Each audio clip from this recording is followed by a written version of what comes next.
네, 앞서 최현옥 매니저와 함께했던 현덕이 덕분에 두 번째 종목이었죠. 롯데 정밀화학 저희가 손절가를 다시 정정해 드리겠습니다. 손절가는요 8만 원이고요. 목표 주가 12만 원 그리고 저희가 방송 중에 현재가 매수로 전해드렸습니다.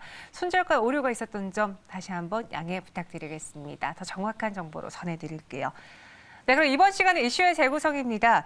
아이폰의 애플 시리즈, 애플의 아이폰 시리즈가 많은 분들의 특히나 이 애플 매니아층에 많은 시선을 끌고 있는데요. 앞서 삼성전자의 갤럭시 플립이 성공적으로 흥행을 했기 때문에 이 아이폰에 거는 기대도 크실 것 같습니다. 우리가 과연 이 테마 안에, 이 섹터 안에 투자를 해봐야 될까요? 이베스트 투자증권 이정민 팀장과 함께할게요. 어서 오세요. 네, 안녕하세요. 네, 안녕하세요.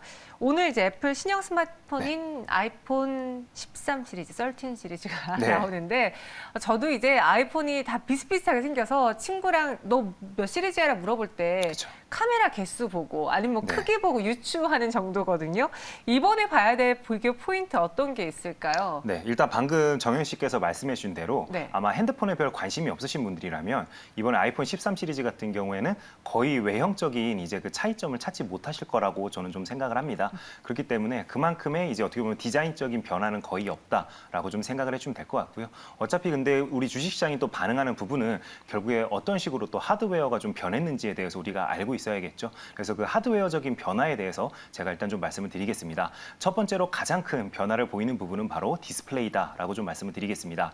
지금 현재 경쟁 업체 중 하나인 삼성 같은 경우에도 플래그십 모델들 같은 경우에는 주사율이 120Hz인 이제 디스플레이를 대부분 탑재를 하고 있습니다. 근데 이번에 애플 같은 경우에도 드디어 최초로 이제 120Hz의 디스플레이를 탑재를 했다는 게 가장 큰 이제 좀 특징으로 좀 다가오고 있고요. 이런 식으로 주사율이 높아지면은 그만큼 이제 그 화면을 넘기는 데 있어서 자연스러운 모습을 보여준다는 게 가장 큰 강점이 된다. 이렇게 좀 말씀을 드리겠습니다. 그 다음에 이제 애플에서 이번에 강조하고 있는 셀링 포인트는 바로 카메라입니다. 그래서 카메라와 관련된 이제 그 기능들에 대해서 우리가 좀 알아볼 필요가 있을 것 같은데요. 특히나 이제 애플에서 이야기하기로는 그동안 이제 센서 시프트 쉽게 말씀드리면은 바로 손떨림 방지 기능이죠. 이 부분 같은 경우에는 프로 모델에만 탑재가 되고 있었습니다. 근데 이번에는 13 시리즈 전 모델에 기본적으로 탑재를 하겠다라고 현재 애플에서 좀 밝히고 있는 상황입니다. 그리고 그 다음으로 이제 또 강조하는 게 동영상 촬영 시에 시네마틱 모드를 이제 좀 지원을 하겠다고 하고 있는데요. 이게 무슨 말이냐면은 쉽게 말씀드리면은 이제 카메라로 이제 영상을 촬영한 다음에 편집을 할 때도 초점을 이제 자유자재로 좀 바꿀 수 있다. 이 부분을 지금 현재 강조를 하고 있습니다. 그리고 마지막으로 이제 용량에 대해서 제가 좀 말씀을 드려야 될 것 같은데요. 지금 현재 사람들의 그 일상을 공유하는 SNS의 일상을 공유하는 패턴 자체가 사진에서 영상으로 넘어가고 있습니다. 그러면서 뭐 인스타그램 같은 경우에도 요즘에는 영상을 올리신 분들이 굉장히 많죠. 틱톡 또한 마찬가지고요. 그런 식으로 이제 발전을 하다 보니까 점점점 핸드폰의 기본적인 용량도 커지고 있습니다. 12 모델 같은 경우에는 가장 작은 용량이 64기가였는데요. 이번에 이제 13 같은 경우에는 전 모델이 128기가로 이제 전부 다 업그레이드가 되었다는 게 가장 큰 이제 차이점이라고 할 수 있겠습니다. 네, 아이폰 13에 대해서 이야기해 주셨는데 이제 저는 개인적으로 여전히 아이폰을 쓰고 있고요. 네. 우리 이정민 팀장님은 최근에 또 제가 네, 꼭 저는- 갖고 와달라고 말씀을 드려서 갖고 네, 오셨어요. 저는 이제 지금 플립 3를 쓰고 있습니다. 또 톰 브라운 에디션이잖아요. 예, 맞습니다. 제가- 희귀템을 갖고 계신데 네. 이번에 아이폰과 갤럭시 이 흥행에 있어서 신작폰의 흥행에 네. 있어서 누가 승리할 것으로 예측하시나요? 일단은 지금 현재 우리나라 같은 경우에는 현재 흐름상으로는 Z 플립이 워낙 지금 인기가 좋습니다. 그렇기 때문에 현재 상황에서는 일단 Z 플립이 좋다라고 좀 말씀을 드리겠지만 아이폰 같은 경우에는 항상 그 국내 뉴스보다 항상 더 많이 팔리고 있는 게 항상 좀 오. 포인트로 좀 잡히고 있죠. 그렇기 때문에 우리가 이런 추세를 지속적으로 좀 모니터링할 필요가 있다라고 일단 시청자 여러분들께 좀 말씀을 드리겠습니다. 특히나 국내 이제 그 미디어 이제 발표들 항상 보면은 아이폰 10 모델 나올 때마다 혁신이 없다 이런 기사 우리 시청자 여러분들도 많이 보셨을 겁니다. 근데 혁신이 없는데도 불구하고 항상 이제 그 국내 이제 미디어에서 발표하는 것보다 항상 좋은 판매 실적으로 올리는 게 또 아이폰이죠. 12 모델 같은 경우에도 7개월 만에 1억대 판매를 돌파할 정도로 전 세계적으로 굉장히 광풍을 일으켰다고 할 정도로 많이 팔렸습니다. 그래서 이번에 13 모델 같은 경우에도 국내 통신 3사가 모두 그 예판 물량으로 10,000대를 잡아놨다고 합니다. 근데 15분 이내에 전부 다 완판될 정도로 굉장히 현재 그 판매량이 좋은 상황이다라고 좀 말씀을 드리겠고요. 방금 이제 말씀하셨던 대로 Z 시리즈 같은 경우에도 삼성 같은 경우에는 한 달 만에 100만 대를 돌파할 정도로 오랜만에 그 Z 시리즈가 굉장히 어떻게 보면 선풍적인 인기를 끌고 있는 상황입니다. 그러면은 아이폰 같은 경우는 국내 판매량이 어땠는지 과거를 좀 볼 필요가 있을 것 같은데요. 12 모델이 지난 한 달 동안에 초반에 팔렸던 물량이 60만 대라고 합니다. 근데 아이폰 같은 경우에는 꾸준하게 많이 팔리고 있는 게 좀 그 모델의 특징이다라고 좀 생각을 하실 필요가 있고, 갤럭시 같은 경우는 초반에 판매량이 높다라는 부분을 우리가 좀 포인트로 좀 기억을 할 필요가 있을 것 같습니다. 그래서 아이폰 같은 경우에도 이번에도 아마 무난하게 전작과 비슷한 판매량을 국내에서도 좀 기록하지 않을까 이렇게 좀 생각이 되고요.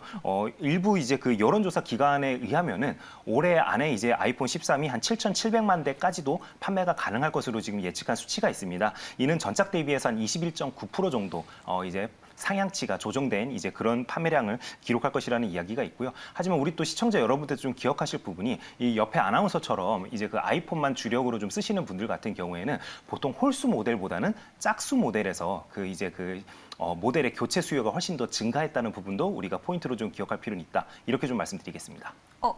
저는 10 시리즈인데 짝수인데. 네, 그렇죠. 그렇네요. 이 아이폰 갑자기 있다가 제 이야기를 하셔가지고 내 이야기인가 당황을 했는데, 말씀하신 것처럼 혁신이 사라졌다라고 하지만 막상 판매 대수를 봤을 때는 여전히 아이폰의 인기는 뜨거웠고, 그쵸. 저희 채팅방에도 이런 글이 있습니다. 뉴스미디어와는 반대로 애플이 잘 팔렸다라고 이야기하신 분도 있는데, 근데 여기서 우리가 봐야 되는 건 단순히 소비자들만 볼 게 아니라 공급자도 체크해야 되는데, 최근에 생산 물량에 차질을 빚을 수 있다는 이야기를 들었거든요. 그럼 원하는 만큼 못 파는 거 아닙니까? 네, 맞습니다. 이미 생산 차질은 네. 진행이 되고 있는 것으로 현재 알려지고 있습니다. 네. 특히나 그 중국의 전력난이 아이폰 13에도 지금 현재 영향을 좀 미치는 모습을 보여주고 있는데요. 특히나 그 애플의 회로 기판을 현재 납품하고 있는 업체로 알려지고 있죠. 유니마이크론 같은 경우에는 수조 공장이 좀 가동을 중단했다는 이야기가 들리고 있고요. 그다음에 아이폰에 그 들어가는 스피커를 생산하고 있는 업체죠. 콘크래프트 같은 경우에도 현재 공장이 멈췄다는 이야기가 들리고 있습니다. 특히나 그 이번 모델 같은 경우에는 제가 앞전에도 말씀드렸다시피 셀링 포인트는 바로 카메라의 변화에 있습니다. 네, 이 카메라를 주력으로 만들고 있는 그 납품사 중 하나죠. 바로 샤프가 베트남 공장이 지금 현재 그 코로나19의 영향으로 인해서 생산에 차질을 빚고 있다라고 합니다. 이렇게 된다라면 당연히 반대급부로 그 이제 경쟁 업체가 수혜를 입을 수도 있다. 이렇게 우리 시청자 여러분들께서 좀 생각을 하시는 게 옳은 접근 방법이 아닐까 생각이 됩니다. 네. 아이폰 유저들은 충성심이, 또 갤럭시 분들도 충성심이 있기 때문에 사실 핸드폰을 바꾼다는 건 뭔가 나의 생활 패턴, 생활 습관을 바꾸는 거라서 그쵸. 쉽사리 되지 않더라고요. 이번에 아이폰 13 출시도 말씀하신 것처럼 카메라의 역량이 뭉쳐 있습니다. 그렇게 되면은 카메라 모듈 LG 이노텍 자연스럽게 우리가 또 투자 포인트를 찾아볼 수 있을 텐데, 4분기 영업이익 잘 나올까요? 앞으로 전망 어떻게 보세요? 네, LG 이노텍 같은 경우에는 지금 현재 증권사들의 컨센서스가 계속 상향이 되고 있다는 점을 우리가 좀 눈여겨볼 필요가 있을 것 같습니다. 일단 3분기부터 좀 말씀을 드린다면 영업이익이 3,400억 원대로 현재 지금 전망이 되고 있습니다. 이는 전분기 대비해서 124% 증가한 수치입니다. 4분기에도 이런 상승세가 이어질 것으로 현재 예상이 되고 있는데요. 4분기에는 4,300억 원대 이제 그 영업이익을 좀 기록할 것으로 보여지고 있습니다. 이는 또 3분기 대비해서는 약 한 27% 정도 증가한 수치라고 할 수 있을 것 같습니다. 그럼에도 불구하고 이렇게 좋은 전망에도 동사의 주가를 우리가 한번 좀 살펴본다라면은 1월 대비해서 별반 차이가 없습니다. 그 정도로 시장에서는 굉장히 지금 현재 소외가 오랫동안 좀 지속되고 있다라고 좀 생각을 해주면 될 것 같고요. 그 이면은 아무래도 시장에서는 새로운 뉴스를 굉장히 좋아하는데 반해서 관련되어서 전혀 새로운 뉴스가 나오지 못했다는 점이 다소 좀 아쉬운 부분이 아닐까 싶습니다. 그래서 이런 부분에서 조금만 좀 시장에 자극이 될 만한 뉴스가 나온다라면 동사의 주식도 이제 그 증권사의 전망치만큼 좀 우상향할 수 있지 않을까, 이렇게 좀 기대가 되고 있습니다. 국내 아이폰 관련주를 그럼 정리해 드리겠습니다. 우리가 예상했던 것보다 또 판매량이 잘 나온다면은 그동안 또 쉬었던 스마트폰 부품주들이 다시 갈 수 있잖아요. 네. 어떤 종목들이 있는지 그 안에서 탑픽은요? 네, 일단은 지금 현재 아이폰과 관련되어서 관련 이제 그 종목들을 한번 살펴본다라면은 네. 대부분 다 주가가 별로 좋지 않습니다. 그만큼 이제 소외된 기간이 길었다라고 우리 시청자 여러분들께서 좀 기억하시면 될 것 같고요. 대표적으로 이제 그 FP11을 생산하는 BH가 있을 것 같고요. 그다음에 두 번째로는 카메라 그 모듈에 들어가는 일부 부품을 생산하는 업체죠. 바로 더구전자가 좀 대표적일 것 같은데요. 이 두 업체 주가들만 보더라도 굉장히 소외감을 많이 느끼고 있는 상황이다라고 좀 생각을 해주시면 될 것 같습니다.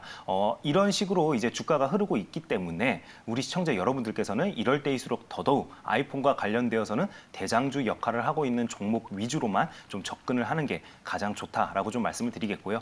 당연히 이제 그 대표주로는 LG 이노텍이다라고 시청자 여러분들께 좀 말씀을 드리겠습니다. 그리고 제가 오늘 이제 이 촬영장에 오기 전에 과연 그럼 이제 신세대들은 요즘에 어떤 식으로 그 소비를 하고 있는지 제가 한번 그 유튜브에서 브이로그를 좀 살펴봤습니다. 그래서 중학생과 고등학생들 브이로그를 제가 잠깐 이렇게 봤는데 네. 대부분 학생들이 아이폰을 쓰고 있었다.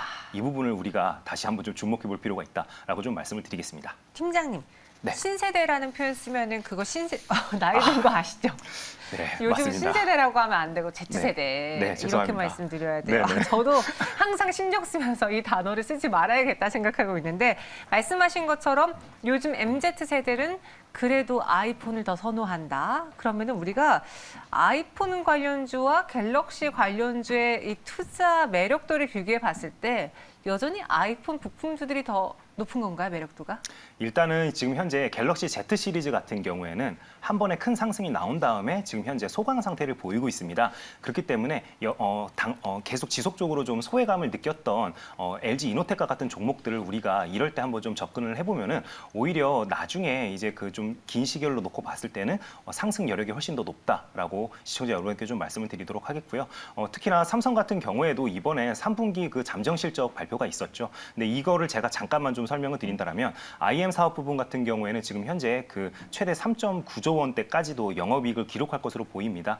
굉장히 좀 좋은 수치입니다. 어떻게 보면은 왜냐하면 전 세계적으로 지금 현재 스마트폰이 역성장하고 있는 가운데서도 오히려 영업이익은 전분기 대비해서 증가하는 모습을 보여줬기 때문에 큰 틀에서는 굉장히 좋은 방향으로 지금 현재 삼성이 사업을 잘 이끌어 나가고 있다. 이렇게 좀 생각을 해주시면 될 것 같고요. 이런 식으로 아이폰에서도 판매량이 늘고 그다음에 삼성에서도 판매량이 같이 증가하는 모습을 보여준다라면은 오히려 큰 틀에서는 스마트폰 판매량이 다시 전 세계적으로 증가하는 그런 우상향하는 모습을 보여주기 때문에 우리 주가에도 아마 좋은 영향을 미칠 수 있다. 이렇게 좀 말씀을 드리겠습니다. 네, 저희 수윤님은 말로만 삼성전자 걱정하지 말고 갤럭시 이용합시다라고 하셨는데 저는 삼성전자 가전제품 많이 이용하고 있습니다. 저희는 삼성전자의 주가 상승을 기다리고 있고요. 오늘은 일단 아이폰 관련주 이야기하면서 탑픽으로 LG 이노텍 꼽아드렸어요. 목표 주가는 26만 원, 손절가 18만 9천 원으로 제시해드렸고요. 여기서 인사드리도록 하겠습니다. 오늘 말씀 고맙습니다. 네, 감사합니다.